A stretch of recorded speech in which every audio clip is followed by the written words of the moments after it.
평강의 왕, 당신이 그토록 원하던 마음의 평강, 이것이 오늘 말씀의 주제입니다. 1994년도 미국 콜로라도주의 콜럼바인 고등학교에서 비극적인 총기 난사 사건이 있었습니다. 어제 우리나라에도 큰 사건, 이런 사건이 있을 수가 있구나, 어찌하면 좋을까 하는 아찔한 사건이 일어났지 않습니까? 그때 호주 퀀타스 항공의 CEO였던 제프 딕슨이 인터넷에 시를 하나 올립니다. 우리 시대의 역설이라는 시였는데 여기에 수많은 세계인들이 댓글을 달면서 꼬리에 꼬를 이으면서 엄청난 시로 변모했습니다. 거기에 이런 구절이 나옵니다. 건물은 높아졌지만 인격은 더 작아졌고, 고속도로는 넓어졌지만 시야는 더 좁아졌다. 소비자는 많아졌지만 기쁨은 더 줄어들었고, 집은 커졌지만 가족은 더 적어졌다. 생활은 편리해졌지만 시간은 더 부족하고, 가진 것은 몇 배가 됐지만 소중한 가치는 더 줄었다. 학력은 높아졌지만 상식은 더 부족하고, 지식은 많아졌지만 판단력은 더 모자란다. 전문가들은 늘어났지만 문제는 더 많아졌고, 약은 많아졌지만 건강은 더 나빠졌다. 돈을 버는 법은 배웠지만 나누는 법을 잊어버렸고, 평균 수명은 늘어났지만 시간 속에 삶의 의미를 넣는 법을 상실했다.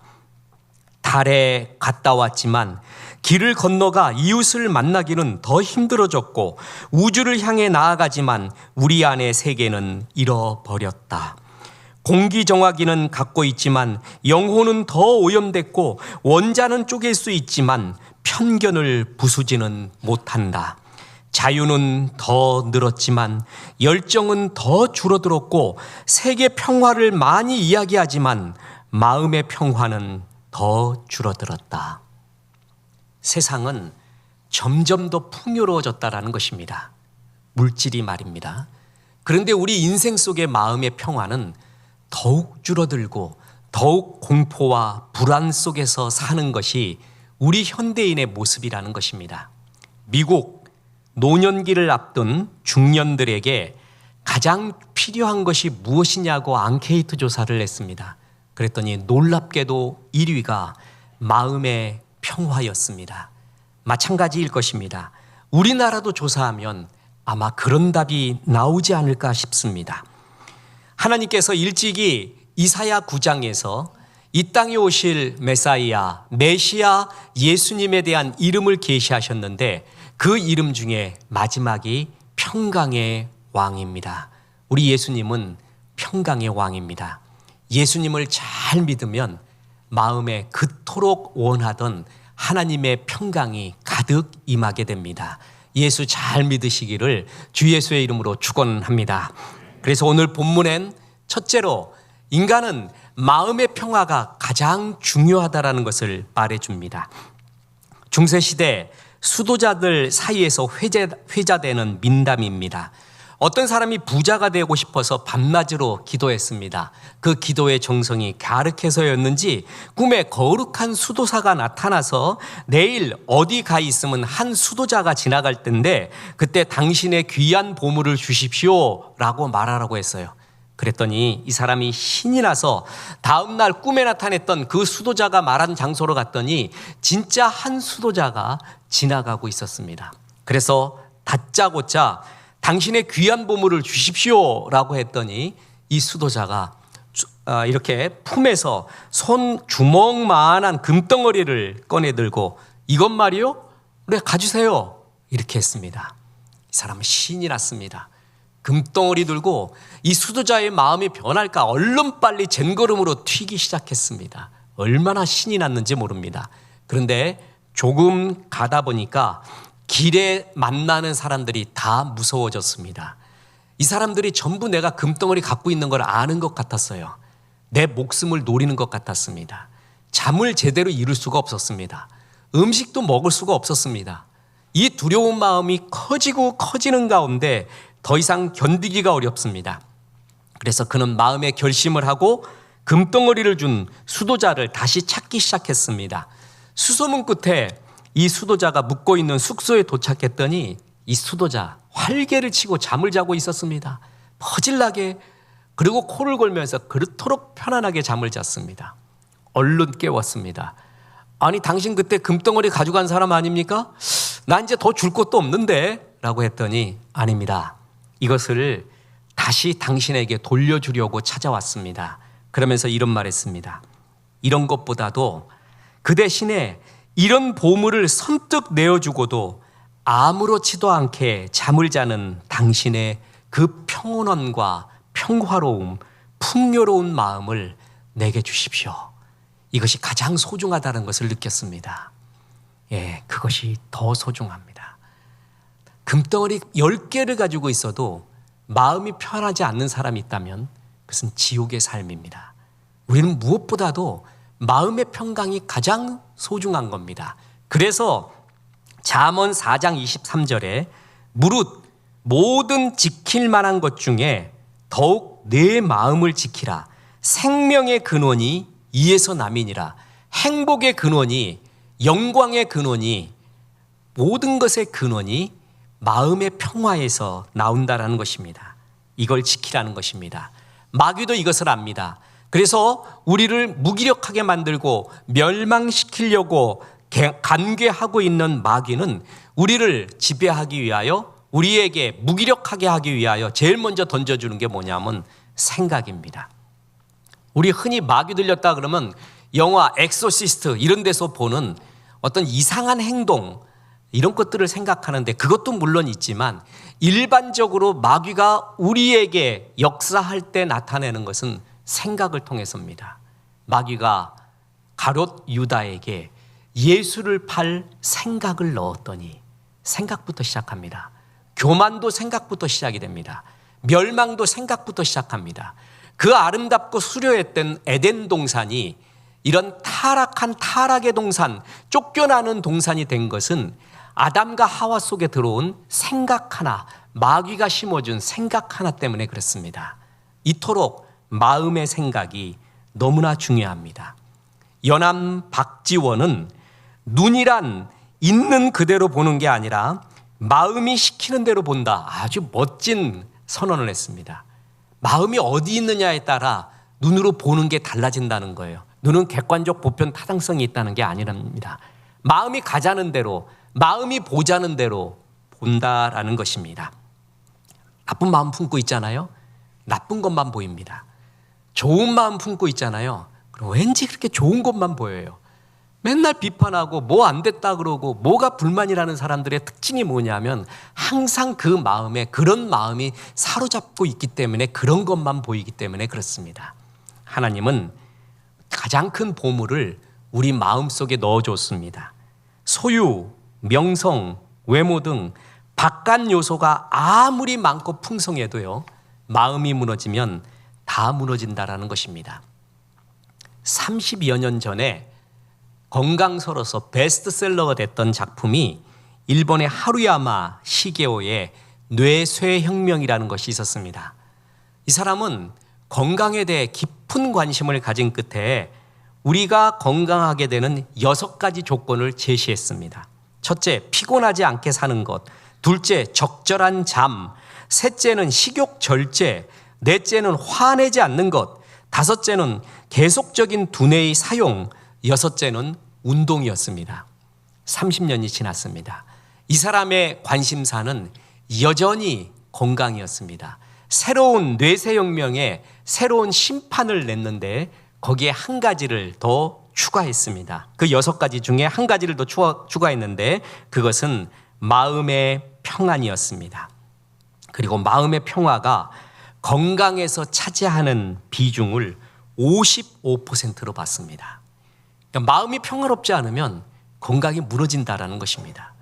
이토록 생명의 근원, 행복의 근원, 건강의 근원, 모든 것이 마음입니다. 그래서 마음이 지켜지고 주의 평강으로 가득한 것처럼 이 세상에 행복한 삶은 없습니다. 저는 어느 날 성경을 보다가 이런 의심, 이런 생각이 들었습니다. 애굽왕 바로가 하나님이 천지개벽을 하는 재앙을 내리잖아요. 개구리, 이, 파리, 악질, 독종, 장자의 죽음, 흑암 10가지 재앙을 내리는데도 왜 그렇게 꿈쩍 안 했을까? 괴롭지 않았을까? 천지개벽하는 그러한 재앙이었습니다. 저는 이런 생각해 봤습니다. 바로가 나름대로 마음을 지키고 있었다라는 것입니다. 애굽의 최고급 술을 갖고 와라. 그 술 먹어대면서 향락을 누리면서 술이야 잊자, 한 잔 먹으며 잊자. 애굽의 모든 예술가들이 모여라. 그림을 그려라. 춤을 추자. 노래를 하자. 이 시름을 잊어버리자. 그러면서 마음의 평강을 유지했는지 모릅니다. 애굽 최고의 학자들이 모여라. 인생을 논해라. 사회를 논해봐라. 자연을 논해봐라. 그러면서 그 이야기를 들으면서 마음이 지켜졌는지 모릅니다. 애굽왕 바로가요, 나름대로 마음을 지켰기 때문에 그 재앙에도 눈깜짝하지 않은 겁니다. 그런데 어느 날부터 마음이 무너지기 시작한 사건이 일어나기 시작했습니다. 하나님이 이런 구절을 얘기했습니다. 바로야, 이제부터 네 마음의 재앙을 내리겠다. 그게 출애굽기 9장 14절에 나옵니다. 내가 이번에는 모든 재앙을 너와 네 신하와 네 백성에게 내려 온 천하에 나와 같은 자가 없음을 내게 알게 하리라. 이 구절을 개역 한글로 읽어보겠습니다. 내가 이번에는 모든 재앙을 내 마음과 내 신하와 내 백성에게 내려. 어디에 내린다고요?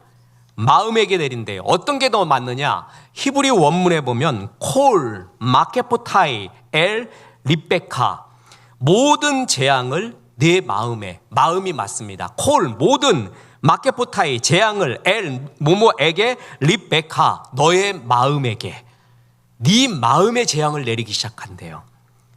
사람들은 괜찮다고 합니다. 오랜 친구 같은 술이 있으니까, 무상한 담배도 있고 각종 드라마, 영화도 우리를 위로해주고 음악도 있고 책도 있고 수면제도 있으니까 나는 내 나름대로 마음의 평정을 지키는 법을 지켜갔노라, 이렇게 말하고 있습니다. 그게 다 무너지는 날이 반드시 옵니다. 그 어떤 수단으로도 내 마음을 지킬 수 없는 날, 그날이 오고야 맙니다. 특히 죽는 날 더욱더 그러하겠죠. 그래서 우리는 하나님의 평강을 구해야 됩니다. 하나님의 평강이 우리를 지배하는 것이 인생의 가장 행복한 것입니다. 이것이 가장 중요한 결론입니다. 우리는 신앙에 대한 오해가 있는데, 예수 안 믿는 사람들이 예수 믿으라 그러면 제일 먼저 마음이 막혀요. 그 이유 중에 하나가 뭐냐면 세상에 좋고 즐거운 게 너무 많아. 그런데 신앙생활하면 이걸 다 끊어야 되는가? 이것 때문에 예수 믿는 걸 꺼려하는 사람들이 참 많은데, 하나는 알고 둘도 셋도 모르는 바보입니다. 하나님으로 인한 평강, 그 기쁨은 세상이 주는 기쁨과는 비교 불가입니다. 성령으로 인한 기쁨은 누가 빼앗지 못하는, 환경에 좌우되지 않은 절대적인 평강입니다. 풍랑 속에서도 주무시는 예수님을 기억합니까?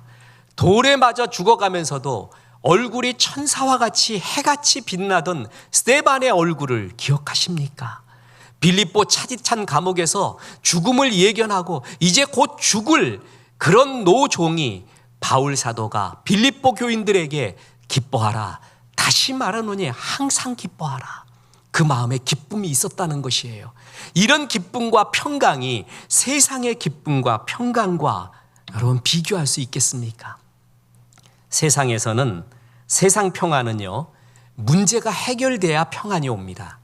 그런데 하나님이 주는 평안은 문제가 해결되지 않는더라도 우리에게 주시는 평안이요, 문제 속에서도 무릎을 꿇고 간절히 기도하면 주께서 함께 해주시는 그 힘의 평안입니다. 그래서 오늘 본문처럼 요한복음 14장 37절 27절 다시 보십시오. 평안을 너희에게 끼치노니 곧 나의 평안을 너희에게 주노라. 내가 너희에게 주는 것은 세상이 주는 것과 같지 아니하니라. 너희는 마음에 근심하지도 말고 두려워하지도 말라라고 했습니다. 이 구절은 예수님이 잡히시기 전날 밤 다락방 만찬을 할 때 제자들에게 주신 말씀입니다. 얼마나 괴롭겠습니까? 그때 예수님은 세상적으로 마음과 행복이 부서져 있어야 됩니다. 자기의 사랑하는 제자에게 배신당해서 겟세마네 동산에 가게 됩니다. 팔리게 됐습니다. 뿐만 아니라 십자가를 져야 됩니다. 마음의 행복, 평강, 모든 것이 깨지고 세상을 비관하고 자기의 운명을 비관할 수밖에 없는 상황에서 제자들에게 말합니다. 평안을 끼치노니 나의 평안을 너희에게 주노라. 내가 주는 건 세상이 주는 것 같지 아니하니라. 그래서 너는 마음에 근심하지도 말고 두려워하지도 말래요. 제자들은 그때 세상이 주는 평안만 알았습니다. 그때 세상은 로마였습니다. 로마가 주는 평화가 가리켜 팍스 로마나 피스, 지금 팍스 아메리카나, 이제 그 위상은 굉장히 깨졌지만 로마의 힘에 의해서 유지되는 평화와 세계의 질서, 그게 팍스 로마나였어요. 그때 당시가 그랬습니다. 로마의 힘에 의한 평화를 알고 있어요. 그래서 그때 당시에는 힘이 있어야 평강이 있다, 힘이 있어야 편안하다. 그건 지금도 마찬가지거든요. 그런 평화와 다른 거라는 거예요. 세상 사람들은 내가 권력과 돈이 있어야 돼, 그래야 평안이 있어, 그렇게 믿어요. 이게 세상 평안이에요. 그런데 세상이 주는 평안, 세상에서 말하는 평안이 아니라 나의 평안을 너에게 준대요. 그리고 이 평안은 세상 것과 다르고 세상 것은 마음에 두려움이 있고 근심이 있다는 거예요. 내가 주는 것은 세상이 주는 것 같지 않으니 너는 마음에 근심하지 말고 두려워하지 마라. 이 구절에 여러 해석이 있을 수 있지만 세상이 주는 평안은 근심과 두려움이 섞여 있다는 것입니다. 우리 주님은 회전하는 그림자도 없다고 했습니다. 그림자 없는 평화예요. 세상의 평화와 기쁨, 세상에서의 승리는 항상 그림자가 있습니다. 근심이 섞여 있습니다. 두려움이 섞여 있습니다. 목사님, 저는 세상에서 성공해보지 않아서 그런 거 모르겠는데요. 그래요. 아무튼 성공한 사람들 다 만나보십시오. 그 사람과 대화해 보십시오. 절대 평안이 있는가? 그렇지 않습니다. 근심과 두려움이 섞여 있습니다. 그런데 하늘의 평안은 다르다라는 것입니다. 주님이 이것을 우리에게 주시기를 원한다고 했습니다. 그래서 하늘의 평강을 얻기 위하여 우리가 해야 될 가장 중요한 일, 하나님을 더 많이 사랑하라는 것입니다. 충성된 종이 되라는 것입니다. 내가 충성된 종이 되어서 주의 일을 많이 하면 할수록 주께서 우리에게 주시는 최고의 선물이 바로 마음의 평강이라는 것입니다. 한 의자의 법칙이라는 것이 있습니다. 의자 하나에 여러 것이 앉을 수 없다라는 것이에요. 그것을 잠깐 변형해서는 뭐라고 말하냐 하면 내 마음의 의자에 하늘의 평화가 그리고 불안이 두 개가 있는데 이것이 합이 100이에요. 하늘의 평화가 70이면 불안은 30밖에 안 됩니다. 하늘의 평화가 50이면 불안도 50이에요. 하늘의 평화가 90이면 불안은 10밖에 안 됩니다. 하늘의 평화가 많을수록 내 마음의 의자에는 주님이 더 지배하시고 영광이 임하게 됩니다. 그래서 하늘의 평강이 많아져야 돼요.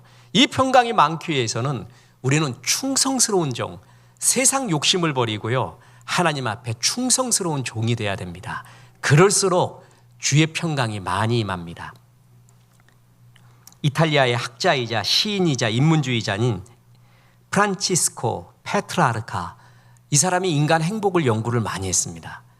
그러니까 인간이 행복하지 않는 이유가 마음의 평강을 못 얻어서래요. 그러면서 이런 말을 했습니다. 사람이란 어떤 일을 하든지 항상 그 마음속에 평강이 있어야 된다. 이 마음의 평화를 방해하는 요소가 우리에게 5가지 있다고 했습니다. 보십시오. 첫째는 탐욕입니다. 지나치게 필요 이상 많은 것을 쌓아 놓아야지만이 행복하다고 여기는 사람, 그 사람은 마음의 평화가 없습니다. 둘째는 분노입니다. 분노의 감정, 화내는 감정을 참지 못하는 사람, 자기의 이런 감정을 추스리지 못하는 사람은 항상 마음에 평강이 없고 옆에 사람도 폭탄 안고 사는 것과 같습니다. 셋째는 지나친 야망입니다. 이 지나친 야망이 지나친 마음의 쇠잔을 가지고 온다라는 것입니다. 넷째는 자랑입니다. 다른 사람에게 나를 드러내고자 하는 자랑이 많을수록 다른 사람한테 신경을 많이 써서 그들로 하여금 존경받고 칭찬받으려고 하는 마음, 무엇인가 자랑하고 싶은 마음이 가장 있으면 그 사람의 마음엔 평화가 없다라는 것입니다. 또 하나는 질투입니다. 이 프란치스코 페트라르카가 질투에 대해서 멋지게 해석을 했는데, 질투는 열등의식에서 나오고 또한 자기의 성장이 그칠 때 나온대요. 자기가 계속 성장하는 사람, 주의 마음을 닮아가는 사람, 속사람이 날로 새로워지는 사람은 질투하지 않아요. 근데 내 성장이 멈춰요. 내 성장은 멈췄는데 남들은 성장하는 것 같아요. 내가 잘하지를 못하니까 내가 여전히 존중받기 위해서는 남을 끌어내려야 돼요. 그래서 남을 자꾸 이렇게 비방합니다. 비판합니다.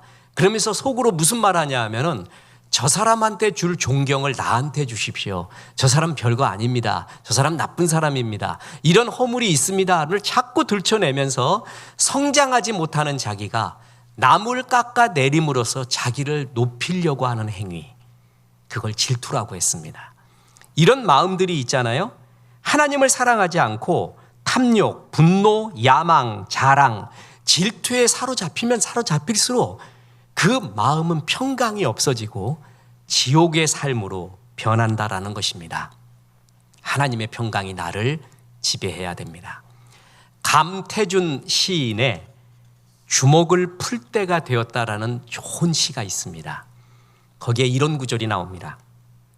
주먹을 불끈 쥐면 돌이 되었다. 부르르 떨면 더 단단해졌다. 주먹 쥔 손으로는 티끌을 주울 수 없고 누구한테 꽃을 달아줄 수도 없다. 꽃을 달아주고 싶은 시인이 있었다. 그만 털자.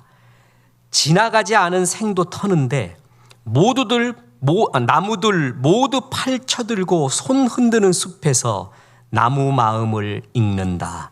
주먹을 풀 때가 되었다. 살다 보면 억울한 일 당합니다. 내 잘못이 아닌데도 당할 때가 있습니다. 그때 복수하고 싶은 마음으로 주먹을 쥡니다. 주먹을 세게 쥐면 쥘수록 복수가 더 빨라지지 않을까? 더 세게 줍니다. 세게 쥘수록 몸까지 부르르 떱니다. 거기까지는 좋습니다. 그런데 시인의 표현대로 사람이 주먹을 쥐잖아요. 그러면 티끌같이 작은 것 하나도 쥐기가 어렵습니다. 특히 사람에게 꽃을 달아주는 인생을 살아야 되는데 주먹 쥔 손으로는 꽃을 달아줄 수가 없습니다. 시인이 숲에 가봤습니다. 그랬더니 나무들이 전부 손들고 흔들고 있습니다. 자유롭게. 야, 나무도 저러는데 사람이 못할 리야 없지. 그만 털자. 그만 털고 주먹을 풀 때가 되었다. 이렇게 말해도 안 돼요. 그죠? 안 되는 게 우리들의 마음입니다. 보십시오. 갈대밭에 바람이 불면 갈대잎들이 수런수런 소리를 냅니다. 그런데 바람이 지나가면 언제 그렇냐는 듯이 아무 소리 없이 고요합니다. 갈대에 바람이 남지 않은 까닭입니다. 기러기가 강 위를 지나갑니다. 그 지나갈 때는 그림자가 비춥니다. 그러나 지나가고 나면 강은 그대로 아무 그림자 없이 고요합니다. 그런데 사람은 다릅니다. 바람이 지나가도 그 지나간 바람을 곱씹고 곱씹어서 스스로 바람을 만들어냅니다. 그림자가 지나가도 지나가는 그림자를 붙잡아가지고 내 마음이 그늘집니다. 이게 우리 마음, 우리의 죄성입니다. 그렇지 않습니까?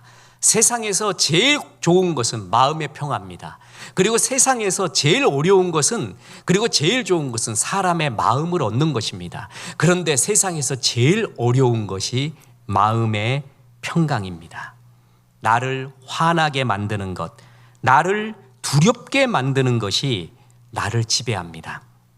저는 심리학 책들 중에서 제일 감동스러웠던 책이 있습니다.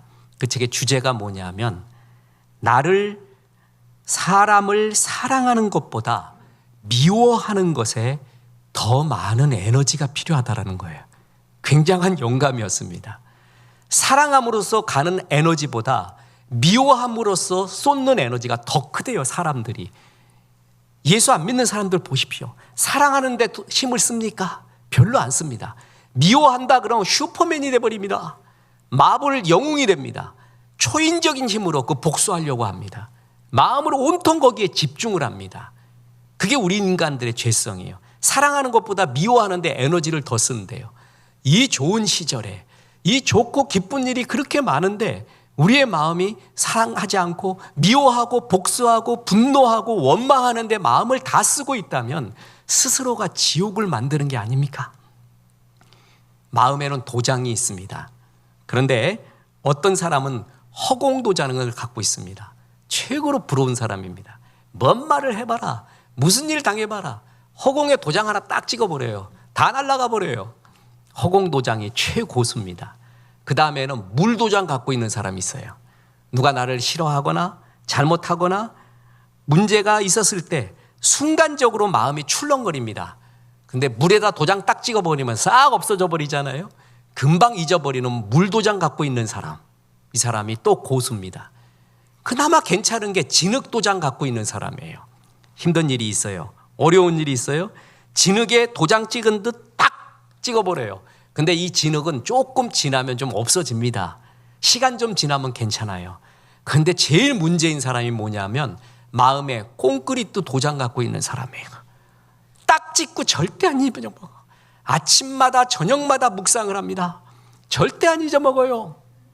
마음에 콘크리트 도장 갖고 있는 사람, 그 사람이 어떤 소유를 하고 어떤 명성을 얻고 어떤 성취를 해도요, 제일 불행한 사람, 제일 지옥 같은 사람입니다.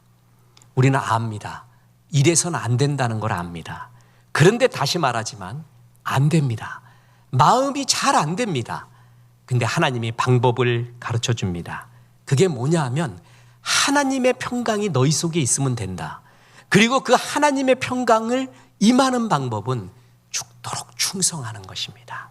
충성하는 종에게 주께서 하늘의 평강을 주십니다. 자, 성경 보십시오. 빌립보서 4장 4절. 주 안에서 항상 기뻐하라. 내가 다시 말하노니 기뻐하라. 이 빌립보서는 바울이 이제 차디찬 감옥에서 죽음을 예견하고 쓴 편지입니다. 내 인생이 참 기구하구나, 눈물 나구나. 그 좋은 가말리엘의 수제자로서 출세할 수 있었는데 내가 이 고생 바가지를 하는구나. 내가 감옥에서 이제 사형을 앞두고 있는데 저 감옥 바깥을 보니까 수려한 궁전이 있구나, 수려한 사람들이 지나다니는구나, 이런 소리 하지 않습니다. 자기에게 기쁨이 있다는 거예요. 저는 이 구절을 볼 때마다 주님, 정말 이런 기쁨이 내게 있으면 얼마나 좋을까요? 항상 기뻐하라. 다시 말하노니 주 안에서 기뻐하라. 또 말하노니 주 안에서 기뻐하라. 그에겐 이 기쁨이 있었습니다. 주의 일을 충성스럽게, 주 앞에 충성스럽게 산 종에게 주님이 주신 최고의 행복이 바로 이렇게 마음의 평강, 세상에 줄 수 없는 기쁨이었다라는 것입니다. 저는 목회하면서 경험적으로 깨달은 몇 가지가 있다고 그러죠. 그 중에 하나가 마른 장작의 법칙입니다. 젖은 장작에 아무리 불 때도 소용없습니다. 연기만 폴폴 납니다. 마른 장작은 젖은 장작에 쓸 힘의 반만 쏟아도 활활 타오릅니다. 마른 장작이 타오르잖아요. 그러면 젖은 장작은 저절로 말라집니다. 사람 힘들게 하는 경우가 있어요. 힘든 일이 있어요. 어려운 일이 있어요. 그걸 곱씹고 곱씹어서 거기에 집중하잖아요. 그게 젖은 장작이에요. 답이 없습니다. 그럴수록 마른 장작이 있어요. 주께서 내게 하라고 하신 일, 확실한 열매가 있는 것, 주의 은혜가 있는 것, 거기에 집중하는 거예요. 그러잖아요. 그런 그 마른 장작이 활활 타오릅니다. 그러면서 어느덧 있던 그 젖은 장작이 없어지는 거예요. 그렇습니다. 주의 일을 할 때, 주께서 내게 하라고 하신 그 일을 충성을 다할 때 내 속에 있는 마음의 젖은 장작들이 말라져가고 없어져가는 것을 느낍니다. 나의 평강을 너에게 주노라. 영화 벤허, 우리 장인어른이 50번 이상 100번 이상 보신 것 같습니다. 예수 안 믿을 때도 벤허는 정말 좋은 영화래요. 저도 이 세상에서 본 영화 중에 최고는 뭐라 그러면 저도 랭킹 1위가 부동의 1위가 벤허입니다. 누가 정말 다시 만들었으면 좋겠어요. 멋지게 다시 만들었으면 좋겠어요. 어떻게 그런 영화가 있는가? 이 벤허가 마음에 복수하고 싶은 마음, 죽이고 싶은 칼이 가득했잖아요. 이 벤허 영화에 예수님이 뒷모습으로 2번 나옵니다. 전 예수님이 나오는 영화가 많이 있었는데 그중에 제일 감동이 벤허였어요. 그냥 뒷모습만 나와요. 벤허가 팔려가면서 목이 말라 죽을 지경이 되었어요. 그때 예수님이 벤허에게 물을 줍니다. 뒷모습만 나옵니다. 근데 전율이 일어나요. 그 모습을 볼 때 막 전율이 일어나요. 진짜 예수님 거기 계신 것 같고 목마른 나에게 주께서 이 결정적인 순간에 물을 주시는구나. 아직도 그 감동이 있습니다. 2번 나오거든요. 근데 벤허가 예수님 2번 만나고 난 다음에 이런 말을 합니다.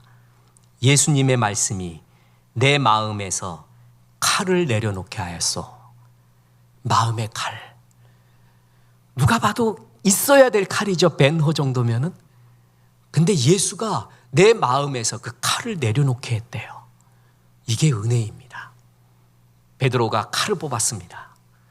네 검을 도로 칼집에 집어넣어라. 우리가 칼 들고 휘둘고 싶은 것이 많이 있어요. 그게 나를 죽이고 있습니다. 그래서 주먹을 펴는 것은 나에게 주는 최고의 위로요, 나를 사랑하는 최고의 방법입니다. 이게 잘 안 됩니다. 그때 우리가 주님을 더 사랑해야 돼요. 그러니까 잘 들어보세요. 칼이 없어지는 게 아니라 칼 내버려 둬요. 미운 거 힘든 거 내버려 둬요. 근데 주님을 더 사랑하는 거예요. 그러다 보면 이 젖은 장작이 저절로 없어지는 거 봐요. 저절로 없어져 가요. 제가 결혼식 할 때 쥐 얘기 많이 합니다. 초창기에 비행기에 쥐가 같이 탔다 그러죠. 쥐. 큰일 났어요. 이 쥐 지금도 새가 최첨단 비행기 엔진 속으로 들어가면 비행기가 추락할 정도니 이 쥐가 탔으니 얼마나 좋겠습니까? 그럴 때 초창기 파일럿이 하는 방법이 있었다고 하죠. 거꾸로 들어도 흔들어도 안 된대요. 쥐 다싹 붙어갖고 절대 안 떨어져. 우리 마음의 쥐는요, 불행의 쥐는 떨어지지 않습니다. 내가 흔들수록 더 붙어 있습니다. 그때 쥐를 떨어뜨리는 죽이는 방법이 뭐라고요? 높이 높이 올라가는 거예요. 비행기와 사람이 견딜 수 있을 만큼 높이 올라간대요. 그런데 그 기압이 높아지면 쥐는 죽어버립니다. 거꾸로 흔들어도 안 돼요. 고개 운전을 해도 쥐는 붙어 있습니다. 높이 올라가면 쥐는 죽습니다. 거룩을 추구하는 것입니다. 주 앞에 헌신하는 것입니다. 거룩한 관점, 거룩으로 올라가면 올라갈수록 내 마음의 쥐, 젖은 장작은 없어지게 됩니다. 그래서 바울처럼 어떤 상황에서도 뭐라고요? 그래, 하나님 앞에 기뻐하라. 이 기쁨 전해주고 싶다. 예수님도 십자가 전에 나의 평안을 너에게 주노니 세상이 주는 것 같지 않은 이 평안을 너에게 주기를 원한다. 세상은 많이 얻어야 돼요. 가져야 돼요. 내가 남들보다 뛰어나야 돼요. 이게 세상 기쁨이에요. 이 세상 기쁨은 계속 말하지만 그림자가 있다고 했어요. 근데 침례 요한 아십니까? 침례 요한은 이런 기쁨을 새로 배웠대요. 보십시오. 요한복음 3장 29절에 신부를 취하는 자는 신랑이나 서서 신랑의 음성을 듣는 친구가 크게 기뻐하나니 나는 이러한 기쁨으로 충만하였다. 전에는 자기가 항상 주인공 되고 높아지고 자랑거리가 되고 사람들이 우러러보고 이때 오는 기쁨만 있었다는 거예요. 근데 이제는 들러리의 기쁨, 신랑이 기뻐하는 걸 보고 내가 기뻐한다. 예수가 기뻐하는 걸 보고 내가 기뻐하는 새로운 기쁨이 생겼대요. 이게 신앙의 최고수입니다. 주의 일을 할 때 세상이 줄 수 없는 다른 하늘의 기쁨이 우리에게 임하게 됩니다. 그래서 오늘 본문 다시 보십시오. 이사야 9장 6절. 이는 한 아기가 우리에게 낳고 한 아들을 우리에게 주신 바 되었는데 그의 어깨에는 정사를 메었고 그의 이름은 기묘자라 모사라 전능하신 하나님이라 영존하시는 아버지라 평강의 왕이라 할 것임이라. 예수는 평강의 왕입니다. 우리에게 이걸 주기를 원하면서 요한복음 14장 27절에 평안을 너희에게 끼치노니 곧 나의 평안을 너희에게 주노라. 내가 너희에게 주는 것은 세상이 주는 것과 같지 아니하니라. 너희는 마음에 근심하지도 말고 두려워하지도 말라. 이 평강을 너에게 주기 원한답니다. 우리 마음 스스로 못 잡습니다. 애굽 왕 바로처럼 처음에는 자기가 자기 스스로 마음 잡는 법을 알았어도요, 점차 그 마음은 무너지게 돼 있습니다. 하늘의 평강이 최고입니다. 이 하늘의 평안은 충성하는 자에게 주신 주의 선물입니다. 여러분, 충성을 다하십시오. 어느 하나라도 교회에 헌신된 영역이 있어야 됩니다. 성가대를 하든 솔라데오를 하든 교사를 하든 어떤 것을 하든 하나씩 매여 있어야 해요. 하나씩 헌신을 해야 돼요. 그래야지만이 순종이 뭔 줄 알고 주의 역사가 뭔 줄 알고 하늘의 기쁨이 뭔지를 그때야 느끼게 됩니다. 끝으로 제가 노래를 부를까 하다가 관둘까 하다가 부를까 하다가 관두자 이렇게까지 생각했습니다. 저는 아직도요, 우리 대중가요 중에서 이 노래를 어떤 사람이 불러도 참 눈물이 나요. 어떤 사람이 불러도요. 김광석 씨가 작사 작곡한 어느 60대 노부부의 이야기 아세요, 여러분? 이건 어느 가수가 불러도 가슴이 찹니다. 전에 성악가 고성현이 불렀습니다. 조용남 씨가 부르기도 했고, 무명 가수가 부르기도 했고, 여자 가수가 부르기도 했고, 부를수록 그거 들으면은 가슴에 눈물이 맺혀요. 그러니까 60대까지 같이 살아왔던 그 부부가 아내를 먼저 무덤에 묻고 남편이 부른 노래입니다. 곱고 희던 그 손으로 넥타이를 매주던 때 어렴풋이 생각나오. 여보 그때를 기억하오.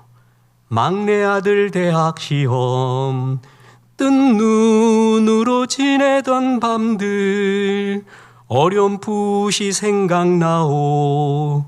여보 그때를 기억하오. 세월은 그렇게 흘러 여기까지 왔는데, 이런 노래입니다. 여러분, 저 옛날에 언더그라운드 가수였어요. 여러분, 대학로에서 아직도 한덴벅 하면은 아는 사람 아직도 있어. 네? 세월이 흘러가네, 흰머리가 늘어가네, 모두가 떠난다고 여보 내 손 꼭 잡았어. 다시 인생은 그렇게 흘러 황혼에 기우는데 다시 못 올 그 먼 길을 어찌 혼자 가려 하오. 여기 날 홀로 두고 여보 왜 한마디 말이 없어. 여보 안녕히 잘 가시게. 여보 안녕히 잘 가시게. 여보 안녕히 잘 가시게. 이 노래는 진짜 누가 불러도요 가슴에 와닿아요. 막내 아들 대학 입시, 그리고 큰딸아이 결혼식 날, 이런 것들이 진짜 우리의 어떤 삶의 이야기잖아요. 근데 저는 이런 생각을 해봤습니다. 그리스도인들은 죽을 때 말이에요, 이런 노래보다도 유머를 남기세요. 유머. 이건 세상 이야기입니다. 여보 우리 천국에서 만납시다. 그리고 자식들한테도 유언장 쓸 때 이런 슬픈 얘기보다도요 유머를 남기십시오. 장례식장에 우리 아버지가 남긴 글을 읽었는데 사람들 배꼽 빠져 죽는데, 우리 어머니가 쓴 글을 읽었는데 배꼽 빠져 죽는데, 당당한 거예요. 왜 그런 줄 아세요? 우리는 믿습니다. 주의 일 충성스럽게 하다가 스데반 아세요?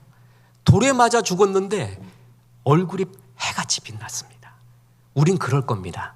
충성하고 다 죽게 되는, 소천하게 될 때 우리 주님이 그럴 거 아니에요? 성도의 죽는 것을 소중히 보시는도다. 천사 보내서 이제껏 이 세상에서 들을 수 없는 하늘의 음악을 우리에게 들려줄 거예요. 야, 괜찮다. 이제 내 앞에 오는 이 날은 내가 모든 하늘의 천군천사 보내갖고 너에게 환영 음악 하마. 괜찮아, 빨리 와라. 그래서 아마 스데반이 얼굴에 해같이 빛났을 거예요. 바울이 감옥에서, 이 차디찬 감옥에서 수려한 바깥 세상을 보면서 죽을 날 기다리면서도 매기합니다. 근데 주 안에서 기뻐하라. 항상 기뻐하라. 다시 말하노니 기뻐하라. 이걸 어떻게 이해할 수가 있습니까? 그런데 이것이 있다라는 것이죠. 이런 하늘의 평강이 반드시 있습니다. 우리는 이렇게 이 기쁨을 갖고 주 앞에 우리의 생을 다 마치고 가게 될 겁니다. 그래서 여러분, 이런 60대 노부부의 이야기 같은 이런 유언 같은 편지와 노래도 좋지만 우리는 가볍게 갑니다. 가볍게 가고 기쁨으로 가고 웃음을 남기고 믿음의 유산을 남기고, 그러면 얼마나 좋을까요? 이게 충성을 다한 주의 종들에게 주시는 주의 큰 축복입니다. 나의 평안을 너에게 주노라. 내가 주는 것은 세상에 주는 것 같지 아니하니 너는 마음에 근심하지도 말고 두려워하지도 말라. 오늘 이 말씀을 주십니다. 충성스러운 종이 되어서 하늘의 평강이 가득하시기를 주 예수의 이름으로 축원합니다. 우리 하나님 평강 생각하면서 평안을 너에게 주노라 찬양합니다.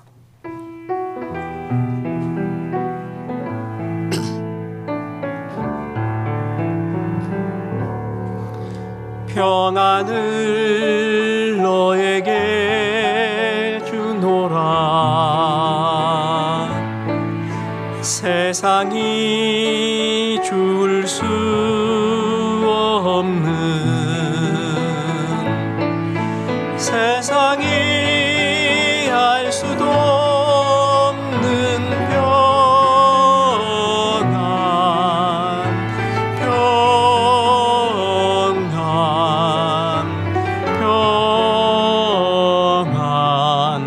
평안을 내게 주노. 사랑을 너에게 주노라. 사랑을 너에게 주노라. 세상이 줄 수 없는, 세상이 알 수도 없는